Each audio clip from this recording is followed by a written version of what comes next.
네, 22대 국회 첫 시정연설은 결국 윤 대통령 대신 한덕수 국무총리가 대독을 했습니다. 대통령이 시정연설을 직접 하지 않은 것은 11년 만입니다. 시정연설문에는 연금과 의료, 노동, 교육 등 4대 개혁과 저출생 문제를 해결하겠다는 의지가 담겼습니다. 보도에 강민경 기자입니다.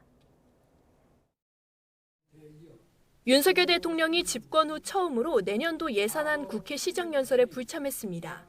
한덕수 국무총리가 대독한 연설문에서 윤 대통령은 지난 2년 반 동안 하루도 마음 편할 날이 없었으나 국가 채무를 관리하고 원전 생태계를 복원한 결과 경제가 성장 도약 단계에 들어섰다고 자평했습니다.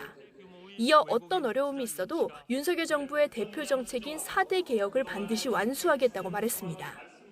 연금 개혁, 노동 개혁, 교육 개혁, 의료 개혁의 4대 개혁은 국가의 생존을 위해 당장 하지 않으면 안 되는 절체절명의 과제들입니다.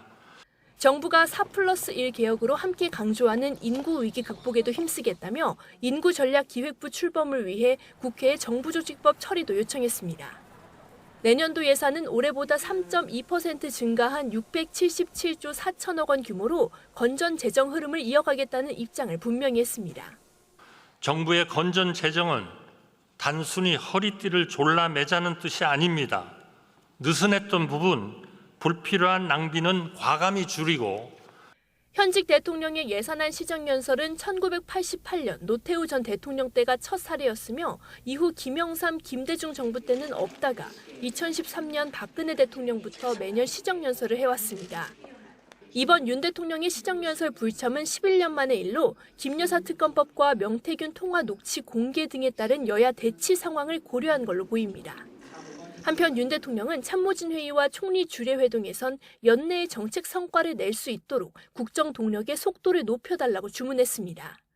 야당의 파상 공세 등 외부 변수에 흔들리지 않고 정책에 집중하겠다는 의지를 드러낸 겁니다. 대통령실은 임기 반환점 행사도 민감한 현안 언급을 피하는 대신 정책과 외교안보 성과를 홍보하는 쪽으로 준비하고 있습니다. 하지만 여권 내에서도 쇄신 요구가 본격화하는 만큼 정책만으로는 위기를 돌파하기 쉽지 않아 보입니다. YTN 강민경입니다.